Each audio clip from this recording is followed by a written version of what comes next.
Okay, so the book is called Deep Work by Cal Newport. So, the first section of the book, let me actually give you a bit of an overview. The book is essentially about distractions and the age of multitasking and how we've become less productive and fruitful due to this. So the first section talks about how much online distractions we have, and just to be wary about how many email notifications, text messages, whatnot we get in a very short span of time. The author touches on the idea of deep work, basically focused work without distraction, essentially being in the zone, so to speak. Multitasking is touched on a lot, and the author tries to dispel the myth that multitasking is productive. He argues basically it's quite the contrary, that multitasking really feels like you're working more because most of the time you use it to communicate with others, especially on social media, text message, etc. But there's not actually that much work involved, so to speak. They've even seemed to have taken a study about this and used that to show that 60% of our time online is spent communicating with others and on social media, and only 30% on answering emails and reading. So basically, twice as much time is spent doing really nothing at all. The other 10%, I'm not so sure what we do, but perhaps it's kind of X-rated. Just kidding. So, phone notifications. Even if you get a text message that you don't address, just knowing that you got a text message is enough to kind of switch your mind off to the task at hand. And even though people think they're actually working more, they're really not. It's just because of the multitasking makes you feel that's the case.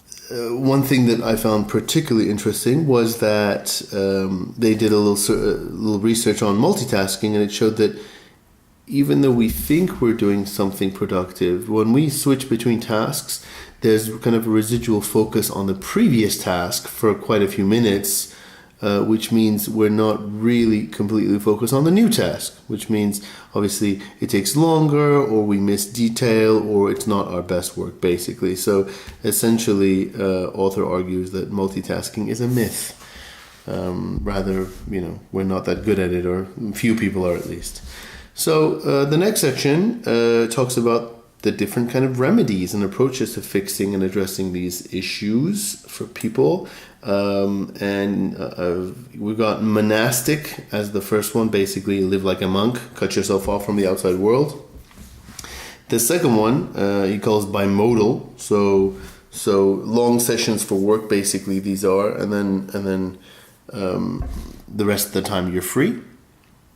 Rhythmic, so blocks of 90 minutes of work, on and off, kind of balancing the two, so you don't get burnt out.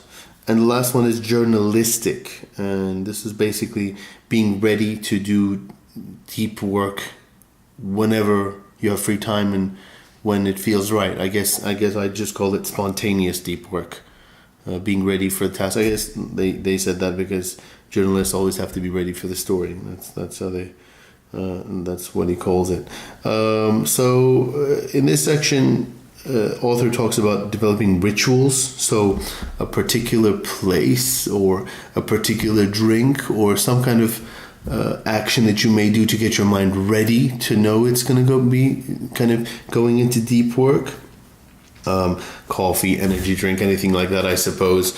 In this section, actually, he touched on how J.K. Rowling would seclude herself to a 5-star hotel when she had to get her work done, especially during the last Harry Potter books, because it was the most taxing.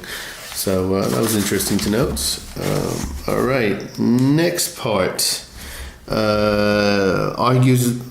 talks about why we're so sensitive to distractions.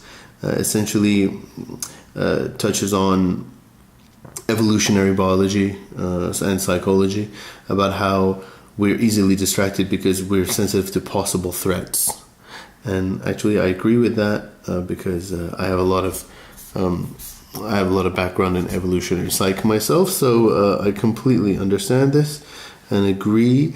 But he says that with productive meditation, this can be overcome. So basically, the kind of the rituals and whatnot that I alluded to in the previous section. And so one piece of advice that he gives here is that maybe during tasks that we don't think so much, for example, walking the dog or showering, we can try and focus our mind during those times on complex tasks and breaking it down and breaking it down and seeing what kind of different angles we need to approach and to finally get to the goal, basically. So this part I'm not so, I think it's a little bit obvious that he states this, but maybe that's good advice for some people. I don't see the benefit. I think that's kind of a given. Some more. So social media. Big part of this, of course, is social media. I think Generation X, Y, and Millennials, big problem is that they really can't live without social media. And it's very distracting sometimes. Recommendation that some people might have to go cold turkey and to see without it how much drastically their lives have changed. If not a big impact to their life, author recommends you stop it completely. If you see that you can't do without it, maybe get back and into it, but definitely schedule certain times where you're accessing it for non-productive purposes. Obviously, if your job is connected to it in marketing and whatnot, I can't imagine that being, this being sound advice for that. But otherwise, if it's just used to socialize, then no.